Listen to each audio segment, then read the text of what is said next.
मित्रांनो, ही घटना सत्य परिस्थितीवरती अवलंबून आहे. तात्यासाहेबांच्या जीवनामध्ये असं घडलं तरी नक्की काय? एवढी मोठी घटना की त्यांनी त्यांची सर्व प्रॉपर्टी, पैसा, जमीन सर्व काही गरीब लोकांना दान करून तात्यासाहेब कुंभमेळ्यामध्ये जाऊन त्यांनी संन्यास घेतला आणि त्यांचे पुढील संपूर्ण जीवन हे सनातनी हिंदू धर्मासाठी दान करून दिलं. तात्यासाहेब हे मूळचे कराडचे होते, परंतु कामानिमित्त ते मुंबईला असायचे. तात्यासाहेबांचं काम हे नेहमीच इंडियन नेव्हीमध्ये असायचं, समुद्रात असायचं, कारण तात्यासाहेब हे इंडियन नेव्हीमध्ये काम करत होते. परंतु अचानक असं एक दिवस झालं की तात्यासाहेब घरी आली आणि त्यांच्या मुलाने आणि सुनेने त्यांना जेवायला बसल्यावर त्यांच्या समोरचं ताट हिसकावून घेतलं. तेव्हा मात्र तात्यासाहेबांना राग हा अनावर झाला आणि तात्यासाहेबांनी असा निर्णय घेतला की सगळंच होताच नव्हतं झालं आणि शेवटी त्यांच्याच मुलाला भीक मागावी लागली. ड्युटी संपवून घरी जाण्यासाठी फक्त 2च दिवस उरले होते आणि ह्याच 2 दिवसांमध्ये अथांग समुद्रामध्ये त्यांचे जहाज चाललं होतं आणि त्या जहाजामध्ये तात्यासाहेब कामामध्ये त्यांच्या डोक्यामध्ये एकच विचार करत होते की सुट्टीला मुंबईला गेलं की सगळ्यांना किती आनंद होईल, आपल्या कुटुंबासोबत आपल्याला काही वेळ घालवता येईल आणि आपल्या माणसांचा सहवास आपल्याला फार महत्त्वाचा असतो. माझा मुलगा, माझी नातवंडे, सुना, माझी बायको सर्वांनाच भेटता येईल मला आणि त्यांच्यासोबत 6 महिने राहताही येईल. त्या 6 महिन्यांमध्ये मी खूप मौज मजा करणार आहे. कुलदेवीच्या दर्शनाला देखील जाणार आहे.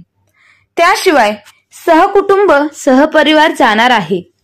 फक्त 2च दिवस शिल्लक राहिले आहे मुंबईला जाण्यासाठी. तात्यासाहेब विचारच करत होते की त्यांच्या दुसऱ्या मित्राने आवाज दिला होता, तात्यासाहेब कुठे शून्यात हरवले आहेत, चला पटकन काम आवरून घ्या. तात्यासाहेबांनी सांगितलं, अरे काही नाही रे मित्रा, गावाला सुट्टीला जायचं आहे, त्यामुळेच हा विचार करत आहे की गावाला गेल्यावर काय काय करायचं सुट्टीमध्ये, हाच विचार करत होतो.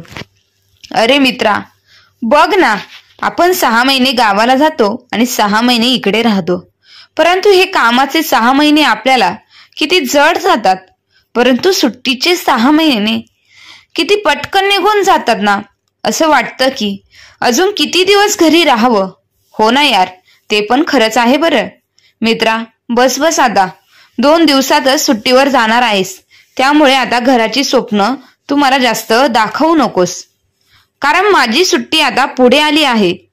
मी आत्ता सुट्टीवरून आलो आहे, उगाचच तू मला भावुक करू नकोस. तात्यासाहेब 2 दिवसानंतर काम संपवून त्यांच्या 6 महिन्याच्या सुट्टीसाठी घरी निघाले होते. तसे ते मूळचे गावचे असले तरी खूप दिवसांपासून ते मुंबईमध्येच रहिवासी होते, त्यामुळे ते सुट्टीसाठी मुंबईमध्येच येत होते. मुंबईमध्ये आल्यावरती त्यांनी आपल्या लहान नातवासाठी आणि नातीसाठी सुंदर अशी खेळणी खरेदी केली. मुलाला, सुनेला 2 घड्याळ घेतले आणि बायकोसाठी सुंदर साडी आणि पर्स घेतली आणि सोबतीला बराचसा असा खाऊ पण त्यांनी घेतला होता. तात्यासाहेबांची बायको सुलोचनाताई विचार करत होती की तात्यासाहेब आता सुट्टीला 6 महिन्यांसाठी घरी येतील, त्यामुळे त्यांना देखील खूप आनंद झाला होता. आणि तात्यासाहेब जेव्हा सुट्टीला घरी येणार होते त्याआधीच तात्यासाहेबांची बायको खूप सगळे प्लॅन आधीच करून ठेवायची. कुठे कुठे फिरायला जायचे, कोणत्या नातेवाईकांना भेटायला जायचे आहे, ह्या सगळ्या गोष्टींची लिस्ट आधीच त्यांच्याकडे तयार असायची. तात्यासाहेब घरी येणार आहे हे कोणालाच माहित नव्हतं. अचानक तात्यासाहेबांनी दारावरची बेल वाजवली तर दरवाजा उघडण्यासाठी तात्यासाहेबांची सून माधवी आली होती. माधवीने तात्यासाहेबांना पाहिलं तेव्हा माधवी विचारात ओरडली, आई पहा ना, कोण आला आहे आपल्याकडे. गॅलरीमध्ये खेळत असलेली मुले बागडत आजोबांना येऊन मिठी मारू लागले तर किचनमध्ये काम करणाऱ्या सुलोचनाताई धावत येऊन त्यांनी पाहिलं तर खूप आनंद झाला होता त्यांना. जेव्हा तात्यासाहेबांनी माधवीला विचारलं, माधवी, मला सगळे लोक भेटले परंतु संकेत कुठे दिसत नाही, तेव्हा माधवी म्हणाली, बाबा ते काय आहे, त्यांच्या मित्रांसोबत गोव्याला फिरायला गेले आहेत. ठीक आहे माधवी, पण कधी येणार आहे तो परत? तेव्हा माधवीने सांगितलं, बाबा 4 दिवस तरी गेले आहेत, त्यामुळे 5व्या दिवशी ते घरी येतील. तात्यासाहेबांचा स्वभाव हा खूप कडक होता, परंतु तितकेच असे ते दयाळू मायाळू देखील होते. परंतु त्यांना शिस्तीच्या बाबतीत थोडी सुद्धा हयगई चालत नव्हती. 4 दिवसानंतर संकेतला गोव्यावरून फिरून आपल्या मित्रांसोबत घरी आला. परंतु संकेतला घरची पार्श्वभूमी काहीच माहीत नव्हती. त्याला माहीत नव्हतं घरी बाबा आले आहेत की नाही. संकेत तसाच घरामध्ये आला. ज्यावेळी त्याने सोफ्यावर बसलेल्या बाबांना पाहिलं त्याला खूप मोठा धक्का बसला, कारण की तात्यासाहेब घरी येणं हे त्याला अनपेक्षित होतं. आणि आता ते घरी आलेत. बाबांनी मला अशा अवतारात पाहिलं तर बाबा माझी धुलाई नक्कीच करतील. तात्यासाहेबांनी सांगितलं, पहिला अरे संकेत, काय अवस्था करून घेतली आहे स्वतःची. अरे कुठे तुझे केस आणि कुठे तुझी तब्येत. आणि संकेत, तुझे डोळे दिवसेंदिवस लाल का होत चालले आहे? तुझं काही दुखत आहे का? तेव्हा संकेतने सांगितलं, नाही बाबा, मी एकदम ठणठणीत आहे. सुलोचनाताई म्हणाल्या, अहो तो आत्ताच आलाय एवढ्या लांबून प्रवास करून. 4-5 दिवसानंतर थोड्या वेळ तरी त्याला आराम करू द्या, मग तुमची प्रश्न उत्तरांचा खेळ चालू द्या. जेव्हा आई दोघांच्या मध्ये बोलली तेव्हा संकेतला खूप बरं वाटलं, कारण त्याला असंच वाटलं आता मी बाबांच्या शिक्षेत मधून वाचलो आहे. संकेत फ्रेश होण्यासाठी आतमध्ये निघून गेला. फ्रेश झाला, नाश्ता केला आणि त्याच्या खोलीमध्ये जाऊन बेडरूम मध्ये झोपला. तात्यासाहेब घरी येऊन 4 दिवस झाले होते. तात्यासाहेब पाहत होते की घरी आल्यापासून संकेत घरामध्ये नव्हता, तर आता तो येऊन झोपला आहे. मुलं शाळेमध्ये निघून जातात. सुलोचनाबाई दिवसभर किचन मध्ये काम करत असतात. सुनबाई सोफ्यावर बसून टीव्ही पाहते, कधी मोबाईल पाहते तर कधी मैत्रिणींसोबत फिरायला निघून जाते. घरातील हे वातावरण पाहून तात्यासाहेबांच्या डोक्यावरून पाणी जात होतं. त्यांना काहीतरी विचित्र वाटत होतं. सुलोचनाबाईंनी कधी तात्यासाहेबांना कोणतीच गोष्ट सांगितली नाही, कारण त्यांना तात्यासाहेबांचा स्वभाव हा माहीत होता. त्यामुळे सुलोचनाबाई यांनी प्रत्येक गोष्ट संकेतची तात्यासाहेबांपासून लपून ठेवली होती. सुलोचनाबाईंनी तात्यासाहेबांना सांगितलं, अहो आपल्याला माझ्या बहिणीच्या घरी राहायला जायचं आहे. 2 दिवस आपण तिकडे जाऊ आणि 3ऱ्या दिवशी आपण मुंबईच्या महालक्ष्मी मातेचं दर्शन घेऊन घरी येऊ.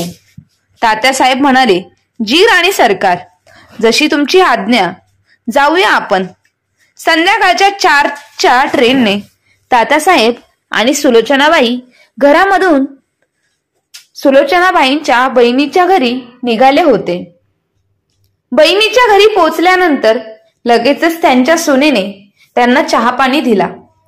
थोड्या वेळ गप्पा झाल्यानंतरला रात्री जेवणाची वेळ झाली. रात्रीच्या जेवणाच्या वेळेमध्ये सुद्धा तिने खूप चांगल्या प्रकारे जेवण बनवलं होतं. सर्वांचे जेवण झाल्यानंतरला त्यांच्या सुनेने घरातील सर्व पसारा आवरला. थोड्या वेळ गप्पा गोष्टी झाल्यानंतर सगळेजण झोपायला निघून गेले, कारण की त्यांच्या सुनेला दुसऱ्या दिवशी सकाळी कामावरती जायचं होतं. म्हणूनच सकाळी लवकर उठून त्यांच्या सुनेने घरातील सगळ्यांचा नाश्ता बनवून जेवण बनवून ती सकाळी 9लाच ऑफिसला निघून गेली होती. हाच 2 दिवसाचा नित्यक्रम चालू होता. 2 दिवस तिथे राहिल्यानंतर तात्यासाहेबांनी मनामध्ये विचार केला, अरे बाकीच्या लोकांच्या सुना किती काम करतात आणि माझी सून फक्त दिवसभर सासूला किचन मध्ये काम करायला लावते.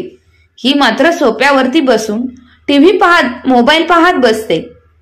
आलेल्या पाहुण्यांसोबत तिला 2 शब्द प्रेमाने बोलायला सुद्धा वेळ नसतो. आणि ही एक यांची सून किती प्रेमाने पाहुण्यांचा पाहुणचार करते, सगळ्या गोष्टी काम व्यवस्थित करते. 2 दिवस झाल्यानंतरला सुलोचनाताई आणि तात्यासाहेब तिसऱ्या दिवशी सकाळीच लक्ष्मी मातेचं दर्शन घेण्यासाठी 6 वाजताच मंदिरामध्ये पोहोचले. दर्शन वगैरे झाल्यानंतरला 8च्या ट्रेनने दोघेही घरी आले. सुलोचनाबाई दरवाजाची चावी असल्यामुळे त्यांनी स्वतःच्या चावीने लॉक उघडलं आणि पाहतात तर काय, घरामध्ये पूजा तर लांबचीच गोष्ट होती, परंतु त्यांची सून माधवी आणि संकेत अजूनही झोपलेले होते. आता मात्र तात्यासाहेबांची तळपायाची आग मस्तकात गेली. सकाळचे 9:30-10 वाजले आहेत, तरी देखील आमच्या घरामध्ये अजून देवपूजा झाली नाही. अजून सगळे लोक झोपेमधून उठले नाहीत. हे कसले आले संस्कार? तात्यासाहेबांनी आरडाओरड करायला सुरुवात केली.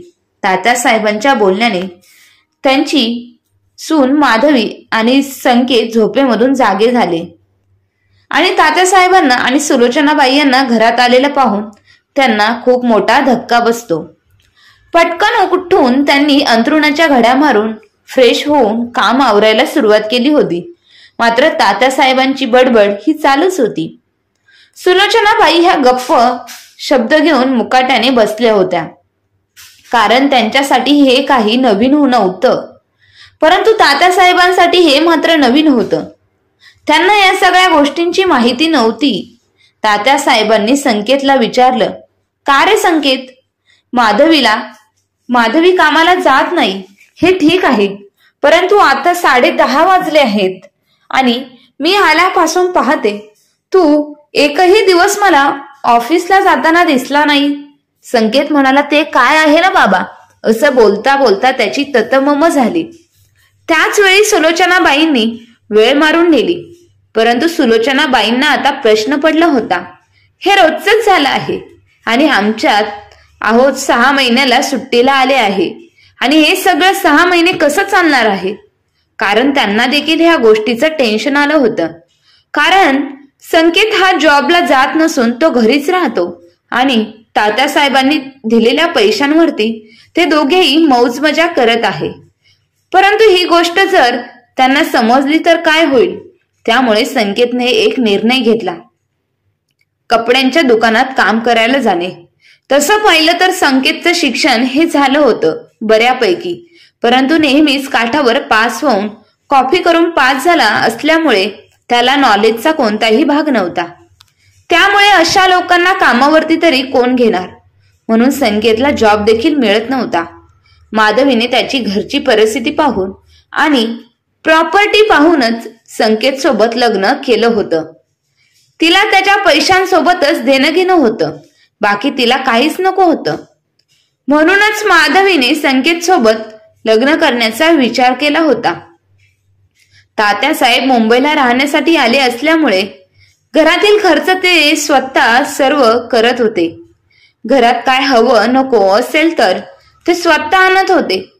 त्यामुळे ते संकेतच्या अकाउंटवरती पैसे पाठवतही नव्हते. त्यामुळे आता संकेतला पूर्णपणे कळून चुकलं होतं की आता आपल्याला पैशांसाठी काम तर करावंच लागेल, कारण 6 महिने आता बाबा आपल्या अकाउंटवरती पैसे पाठवणार नाहीत. बाबा जेव्हा ड्युटीवरती असतात तेव्हा घरातील सर्वांसाठी खर्चासाठी जो काय पैसा लागत होता तो सर्व स्वतः माझ्या अकाउंटवरती पाठवत होते आणि त्यामधूनच मी थोडाफार खर्च पैसा आईला देऊन उरलेला सर्व पैसा मी माझ्या हातामध्ये ठेवत होतो. त्यामुळेच मला एन्जॉय करता येत होता. परंतु आता काय करायचं, काम तर करावंच लागेल. म्हणून त्याने कपड्यांच्या दुकानात काम करण्याचा निर्णय घेतला आणि तो दुसऱ्या दिवसांपासूनच कपड्यांच्या दुकानामध्ये काम करायला जाऊ लागला. तात्यासाहेबांची 4 महिन्यांची सुट्टी अशीच निघून गेली, परंतु संकेतला आता जास्तच होतं, कारण त्याला असं वाटत होतं हे 2 महिने कधी संपून जातील आणि बाबा इथून घरातून कधी निघून जातील, म्हणजे त्याला पूर्वीप्रमाणेच त्याचे जीवन जगता येईल. एक दिवस तात्यासाहेब आणि सुलोचनाबाई गार्डन मध्ये फिरायला गेल्या होत्या.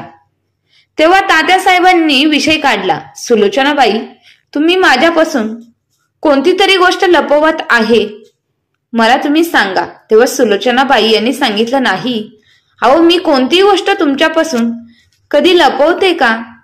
तेव्हा तात्यासाहेबांनी सांगितले, सुलोचना, आपला संकेत कामाला कुठे जात आहे हे तुला माहित आहे ना? हे ऐकताच सुलोचनाबाई शांत बसल्या, कारण आता त्यांना पूर्णपणे समजलं होतं. तात्यासाहेबांसोबत खोटं बोललं तर ते त्यांना महागात पडणार होतं, त्यापेक्षा न बोललेलं बरं होतं. त्यामुळे सुलोचनाबाई शांत बसल्या. परंतु तात्यासाहेबांनी सांगितलं, सुलोचनाबाई बोला. डचकल्या, घाबरल्या आणि सांगितलं, हो, तो कपड्यांच्या दुकानामध्ये काम करायला जातो. सुलोचनाबाई, तू आधी कुठे काम करत होता? तेव्हा त्यांनी सांगितलं, नाही, तो आधी कुठेच काम करत नव्हता, तो घरातच थांबत होता. मग तुम्ही घर खर्च कसे भागवत होता? त्याचे फिरायला जाणार, त्याच्या चैनीचं आयुष्य ते कसे जगत होते? तेव्हा सुलोचनाबाई यांनी सांगितलं, तुम्ही दर महिन्याला घर खर्चासाठी 30,000 रुपये पाठवत होते, परंतु त्या 30,000 रुपयांमध्ये 10,000 रुपये संकेत माझ्या हातामध्ये देत होता. बाकी 20,000 रुपये तो त्याच्याजवळ ठेवत होता आणि तो जॉबला न जाता घरामध्येच बसून असायचा. कधी मित्रांसोबत पार्ट्या करायला जायचा तर कधी फिरायला जात होता. माधवी देखील त्याच्यासोबत फिरायला जात असायची आणि कधी मी त्यांना ओरडले तर मला ते नेहमी धमकी द्यायची. जर तू काही बोलली तर याद राख, किचन मधली सगळी कामे ते स्वतः मला करायला लावायची. कधी चुकून एखाद्या दिवशी उठायला उशीर झाला तर माधवी दररोज माझ्यासोबत भांडण करायची. माधवीने कधी तिच्या जेवणाचे स्वतःचे ताट देखील धुतलं नाही, ते देखील मला धुवायला सांगायची. परंतु करणार काय होते? माधवीचं आणि संकेतचं तर लव्ह मॅरेज झालं असल्यामुळे संकेत नेहमीच त्याच्याच बायकोची बाजू घेत असायचा आणि घरामध्ये भांडण नको आणि भांडण झाल्यावरती तुम्हाला तिकडे कामामध्ये टेन्शन नको, ह्याच कारणामुळे घरातील होणारे भांडण तंटे मी तुम्हाला कधीच सांगितले नाही आणि सोडून देत आले. परंतु आता माझ्या डोक्यावरून जात आहे. त्यांना जितकं मी कानामागे टाकत आहे ते तितकेच अति वागत आहे. तात्यासाहेब म्हणाले, सुलोचना, मला या सगळ्या गोष्टींची आधीच कल्पना होती, कारण जेव्हा मी सुट्टीच्या घरी आलो होतो तेव्हाच मला संकेतचा अवतार पाहून आणि घरातील वातावरण पाहून या सगळ्याची कल्पना लागलेली. परंतु मी वाट पाहत होतो, संकेत आत्ताच सुधारेल मगच सुधारेल, परंतु त्याच्या वागणुकीमध्ये मला कोणतीच गोष्ट आढळून आली नाही. सुनबाईची देखील वागणूक मला अजिबात आवडलेली नाही. इथे उलटच झाला आहे. नदी उलट्या दिशेने वाहत आहे असं म्हटलं तरी हरकत नाही. सून पलंगावर बसते आणि सासू तिचा ताट धुते. हा कुठला न्याय झाला का? संस्कारांचा भाग वगैरे काही आहे की नाही? परंतु तू ह्या सगळ्या गोष्टींना प्रोत्साहन देत होती. तू एका शब्दाने देखील मला सांगण्याचा प्रयत्न केला नाहीस, कारण तुला देखील असंच वाटत होतं की घरामध्ये भांडणं होण्यापेक्षा जे चाललं आहे ते सुखाने चाललं आहे. परंतु आता यापुढे असं होणार नाही. सुलोचना, हे माझं पहिलं आणि शेवटचं वाक्य ऐकून घे. यापुढे तू मुलाचा आणि सुनेचा एकही अन्याय सहन करणार नाही आणि योग्य काय आणि अयोग्य काय हे सगळ्या गोष्टींची जाणीव तू त्यांना करून द्यायची. उद्यापासून तू सकाळी किचन मध्ये काहीच काम करायचं नाही आणि संध्याकाळी पण करायचं नाही. जेवण बनवण्याचं काम सुनबाईला करू दे. बाकी घरातील काही भाजी निवडणे असेल, थोडेफार काम असेल तर ते तू केले तरी चालेल. परंतु कपडे धुणे, स्वयंपाक करणे हे तिची कामं आहे, तिला करू दे. आता 2 महिन्यानंतर मी पुन्हा एकदा कामावरती गेल्यावर तुला या सगळ्या गोष्टींचा त्रास होईल. त्यामुळे मी असतानाच मला त्यांच्यासोबत ह्या सगळ्या गोष्टी बोलायला पाहिजे, म्हणजे मी नंतर गेल्यानंतर तुला कोणी काही बोलणार नाही. आज तात्यासाहेबांनी आणि सुलोचनाबाई यांनी ठरवूनच घेतलं होतं की आज मुलासोबत आणि सुनेसोबत ह्या विषयांवरती बोलायचं आणि त्यांना त्यांच्या चुकीची जाणीव करून द्यायची. संध्याकाळी जेव्हा सुलोचनाताई आणि तात्यासाहेब घरी पोहोचले तेव्हा दिवे लागण्याची वेळ झाली होती. तरी देखील त्यांची सून माधवी ही सोफ्यावरती बसून चहा पीत बसली होती. परंतु देवघरातील दिवा सुद्धा तिने लावला नव्हता. सुलोचनाताई यांनी सर्वात आधी देवपूजा केली आणि मग त्या दोघांसाठी चहा बनवून घेतला. चहा पिऊन झाल्यानंतर थोडा वेळ सर्वजण बातम्या पाहत बसले. आज सुलोचनाताई निवांत सोफ्यावरती बसल्या होत्या, गप्पा मारत होत्या. माधवी विचार करत होती आणि बोलता बोलता माधवी म्हणाली, आई, 8 वाजले तरी देखील तुम्ही अजूनही टीव्ही पाहत आहे. आज आपल्याला जेवायला बाहेर जायचं आहे का? तेव्हा सुलोचनाबाई सुनेसोबत काहीही न बोलता तात्यासाहेबांनी सांगितलं, सुनबाई, आजपासून सकाळ संध्याकाळ घरातील जेवण तू बनवायचं. कपडे धुणे, भांडी सर्व तू करायची. ह्या सगळ्या तुला थोडीफारच मदत तुझी सासूबाई करेल. बाकी सगळ्या गोष्टी तुलाच करायच्या आहे. तेव्हाच त्यांच्या सुनेने माधवीने सांगितलं, नाही बाबा, ह्या गोष्टी मला जमणार नाही. कारण संकेत सोबत लग्न करताना या सगळ्या गोष्टींची पूर्वकल्पना मी आधीच तुम्हा सर्वांना दिली होती. आणि त्यापेक्षा जास्त महत्वाचं म्हणजे संकेत सोबत मी लग्न करताना सर्व अटी घालूनच, त्याने मान्य करूनच लग्न केलं आहे. त्यामुळे मी तुम्हासाठी जेवण बनवणार नाही. आईच्या किचनमध्ये आणि सर्वांसाठी जेवण बनव. तेव्हा सुलोचनाताईंनी सांगितलं, नाही सुनबाई, तू मला ऑर्डर देणारी कोण आहेस? मी तुझी सासू आहे आणि तू माझी सून आहे. त्यामुळे तू मला उलट काम सांगायचं नाहीस. सासूबाईंचे हे शब्द ऐकताच माधवी जरा शांत बसली. तोपर्यंत संकेत देखील कामावरून आला होता. संकेतलाही त्या कामावरती 12,000 रुपये पगार मिळत होता. जाण्या येण्यातच त्याचे 2,000 रुपये खर्च होत होते आणि 10,000 रुपये हातामध्ये शिल्लक राहत होते. त्या 10,000मध्ये 5,000 तर माझे विचार शॉपिंगलाच लागत होती आणि उरलेले 5,000 रुपये त्यांना दोघांना महिनाभर पुरत देखील नव्हते.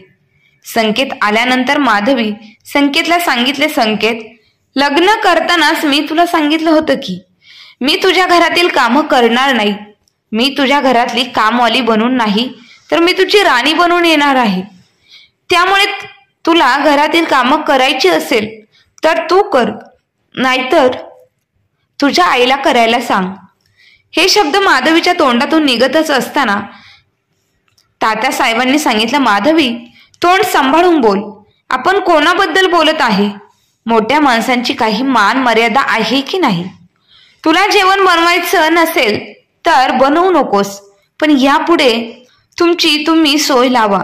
आणि सुलोचनाबाई पण, चल आपण दोघे हॉटेलमध्ये जाऊन राहू आणि जेवण करू.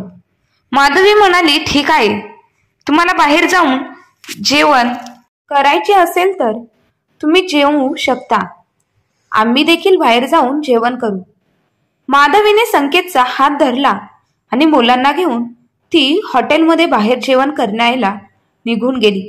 मात्र तात्यासाहेब आणि सुलोचनाबाई यांनी बाहेरूनच पार्सल घेऊन आले होते, कारण त्यांना माहित होतं हाच आणि हेच होणार आहे सुनबाईला जेवण बनवायला सांगितल्यावर.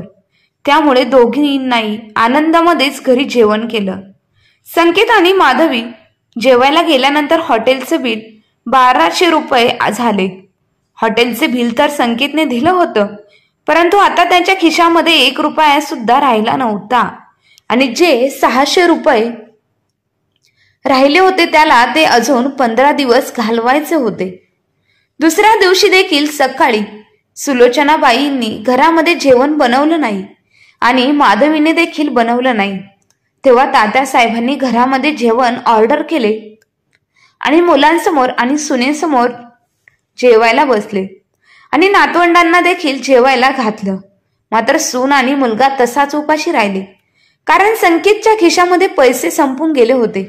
माधवीला आता भूक लागली होती, म्हणून संकेत म्हणाला, माधवी, अगं निदान मागे तरी खायला काहीतरी बनव.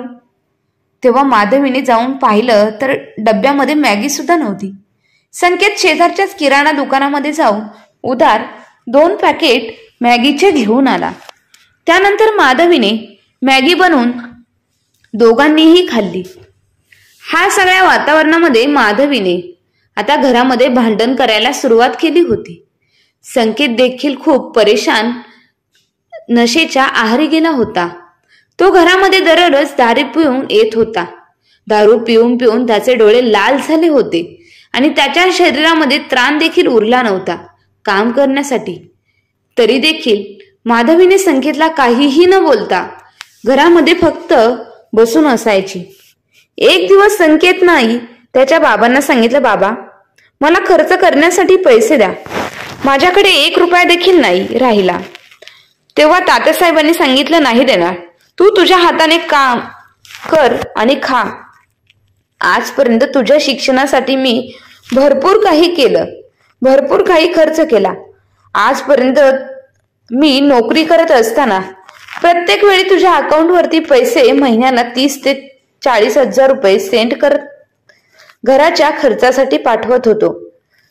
त्यामधून 10 हजार रुपये तू आईच्या हातावर द्यायचं आणि राहिलेले 20 हजार रुपये काय करत होता हे आजपर्यंत आणि आजही तुला विचारलेलं नाही. तुला काय वाटलं संकेत, ह्या गोष्टी माझ्या कधीच कानावर येणार नाही का? अरे तू कामाला जात नव्हता, तू किती दिवसभर घरात बसून असायचा. तुझी ती बायको दिवसभर सोफ्यावरती बसून टीव्ही मोबाईल पाहत असायची आणि तुमची आई दिवसभर किचन मध्ये राबायची आणि तुम्हाला आयतं खायला देत होती. आणि तुम्ही काय करत होते? आई तर खाऊन फक्त झोपत होती. एक दिवस दुःख होते असला तरी लेट उठली तर माधवीने तिच्या सोबत भांडण करायला देखील कमी केलं नाही. आणि भांडण होऊ नये यासाठी तुमची आई सतत तुमच्यासाठी कायम करत राहिली. अरे तुमच्या पोरांच्या शाळेची फी देखील मी भरत आलो आहे, तुम्ही काय करत आहे? त्यामुळे संकेत ऐक, यापुढे तुला माझ्याकडून 1 रुपयांची देखील भीक मिळणार नाही. आणि तुझ्या त्या बायकोला सांग, पोट भरायचं असेल तर कष्ट करून भर, नाहीतर ह्या घरातून चालती हो, नाहीतर उपाशी मरून जा. तात्यासाहेबांचे हे शब्द ऐकताच संकेतला खूप राग आला. संकेतने सांगितलं, बाबा ही सगळी प्रॉपर्टी माझी आहे, त्यामुळे तुम्ही चालते व्हायचे ह्या घरामधून. तात्यासाहेबांनी सांगितलं, कुठून आणली तू प्रॉपर्टी? मी कमावले, माझ्या स्वतःच्या कष्टाने कमावले. हे सगळं मी उभं केलं आहे. हो बाबा, तुम्हीच उभं केलं असेल तरी तुम्ही माझे वडील आहेत आणि वडिलांच्या प्रॉपर्टीवर मुलाचाच अधिकार असतो, त्यामुळे हे सगळं माझं आहे. तात्यासाहेबांनी सांगितलं, हे सगळं जरी तुझं असलं तरी जोपर्यंत मी जिवंत आहे तोपर्यंत माझ्या शरीरामध्ये प्राण आहे, तोपर्यंत यातील फुटकी कवडी देखील तुला मिळणार नाही. तात्यासाहेबांचा आणि संकेतचं भांडण हे जोरदार चालू होतं. त्यामध्ये माधवीने देखील मध्येच बोलत होती, परंतु तिला शेवटी राहावलं नाही आणि सरते शेवटी भांडणाच्या माधवीने तिच्या सासऱ्यांच्या अंगावरती हात उचलला. ही गोष्ट सुलोचनाबाई यांना खूपच धक्कादायक वाटले आणि त्यांना हार्ट अटॅक आला. तात्यासाहेबांनी भांडणाला पूर्णविराम देऊन धावत पळत जाऊन ॲम्ब्युलन्सला फोन करून सुलोचनाबाई यांना हॉस्पिटलमध्ये ॲडमिट केले. परंतु सुलोचनाबाई यांना एवढा मोठा हार्ट अटॅक आला होता की त्या हॉस्पिटलपर्यंत पोचायच्या आधीच त्या ॲम्ब्युलन्समध्ये गतप्राण झाल्या होत्या. आणि ही गोष्ट तात्यासाहेबांना सहन झाली नाही. तशीच तात्यासाहेबांनी ॲम्ब्युलन्स गावाच्या घराच्या दिशेने वळवली. आता सुलोचनाबाई यांचे पार्थिव हे त्यांच्या गावाकडच्या घरामध्ये अंगणात उतरवलं होतं. पाहता पाहता गावातील सगळी माणसं जमा झाली आणि सुलोचनाताई यांच्या शरीराला अग्निडाग देण्यासाठी गावातील पुढाऱ्याने संकेतला आवाज दिला. जसा गावातील पुढाऱ्याने संकेतला सांगितलं, बाळा उठ आणि तुझ्या आईच्या शरीराला अग्निडाग दे, तसा संकेत उठला आणि अग्नीची ज्वाला हातामध्ये घेऊन आईच्या बाजूला उभा राहिला. ते पाहत असतानाच ताडकन उठले आणि धावत पळत जाऊन संकेतच्या हातातून तो अग्नीची ज्वाला घेतला आणि विचारलं, कोण आहेस तू? काय नातं आहे तुझं? अरे, तुम्ही प्रॉपर्टीला हपापलेली पोरं, तुम्हाला आपल्या आई वडिलांच्या नात्यापेक्षा तुम्हाला तुमची प्रॉपर्टी खूप महत्वाची आहे. आणि ती प्रॉपर्टी आम्ही कमवलेली असून देखील तुम्ही आमच्याच प्रॉपर्टीमधून आम्हाला घराच्या बाहेर काढत आहे. खबरदार, जर माझ्या बायकोच्या आजूबाजूला जरी भटकला तर. गावातील पंचांनी सांगितलं, तात्यासाहेब, आईच्या पार्थिवाला अग्निडाग देण्याचं मुलाचंच कर्तव्य आहे. तात्यासाहेबांनी सांगितलं, पंच, मला कर्तव्य वगैरे माहीत आहे, परंतु आई जिवंत असताना त्यांनी त्यांचं कर्तव्य कधीच निभावलं नाही. मग आईच्या शेवटच्या क्षणी तरी का तो त्यांचं कर्तव्य निभावत आहे? आणि हे कशासाठी? हे बघण्यासाठी आई तरी आहे का? पंच, अशा पोरांनी आईचा शेवट करण्यापेक्षा आणि अग्निडाग देण्यापेक्षा तिचा नवरा भक्कम आहे. सुलोचनाबाई यांचे जे काही विधी असतील ते मी स्वतः त्यांचा नवरा करण्यासाठी भक्कम आहे. त्यामुळे अशा दलिंदर मुलाचा काहीही देणं घेणं सोबत लागत नाही. हजारो लोकांसोबत तात्यासाहेबांनी संकेतचा अपमान केला होता. त्यावेळी संकेत आणि माधवी एक शब्द देखील बोलली नाही. सुलोचनाबाई यांचा 10व्याचा आणि 13व्याचा कार्यक्रम झाला. ह्या सगळ्या गडबडीमध्ये तात्यासाहेबांनी त्यांच्या कामाच्या ठिकाणी फोन करून सांगितलं होतं, तसेही माझे कामाचे फक्त 6 महिने बाकी राहिले आहेत. 6 महिन्यानंतर मी रिटायर होणार आहे. त्यापेक्षा आता यापुढे मी कामावरती येणार नाही. मी आजपासूनच रिटायर होत आहे. मला तुम्ही रिटायरमेंट द्यावी. सुलोचनाबाई यांचे सर्व विधी पार पडल्यानंतर तात्यासाहेबांनी त्यांच्या कामामधून रिटायरमेंट घेतली. तोपर्यंत संकेत आणि माधवी मुंबईला राहण्यासाठी निघून आले होते आणि तात्यासाहेब मात्र गावीच राहत होते. तात्यासाहेबांना रिटायरमेंटचे भरपूर पैसे मिळाले होते. गावातील घर, जमीन, मुंबईमधील 2 फ्लॅट, त्यांचे भरपूर प्रॉपर्टी होती. तात्यासाहेबांनी ह्या सगळ्या गोष्टी विकून टाकल्या. मुलांना न सांगता आणि रिटायरमेंटचे पैसे हे सगळे पाहता कितीतरी करोडो रुपये गोळा झाले होते.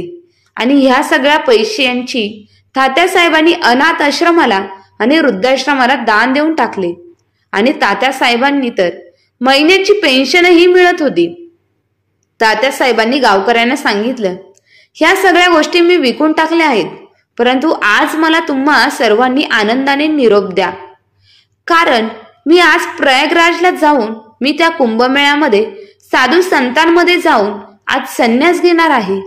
ह्या सगळ्या मोहमायेपासून मला लांब जायचे आहे आणि माझ्या जीवनाचं कल्याण करायचं आहे. त्यामुळेच ह्या सगळ्या गोष्टींचा मी निलाव करून दिला आहे आणि आता माझ्याकडे काहीही राहिलेलं नाही. सर्व गावकऱ्यांनी वाजत गाजत तात्यासाहेबांना निरोप दिला आणि तात्यासाहेब महाकुंभ मेळ्याला प्रयागराजला पोचले. तिथे पोचून त्यांनी संन्यास घेतला. पाहता पाहता ही बातमी पेपरला आली. एका इंडियन नेव्ही मधील माणसाने त्याची नोकरी सोडून संन्यास घेतला. जेव्हा पेपरच्या पहिल्याच पानावरती बातमी छापून आली आणि त्या बातमीच्या खाली बाबांचा फोटो पाहिला, तेव्हा संकेतला खूप मोठा धक्का बसला. परंतु माधवी म्हणाली, अरे संकेत, झालं तर आता खूप चांगली गोष्ट झाली आहे. आई पण गेली आणि बाबा पण गेले, म्हणजे सुंटे वाचून खोकला गेला. आता ह्या सगळ्या गोष्टी, ही प्रॉपर्टी आपलीच आहे. आता तू एक काम कर, गावी जाऊन आपली गावची जमीन विक आणि त्यातून जे काय पैसे मिळतील ते येतील ते मस्तपैकी आपण घेऊ आणि मस्त जगभरारी करू.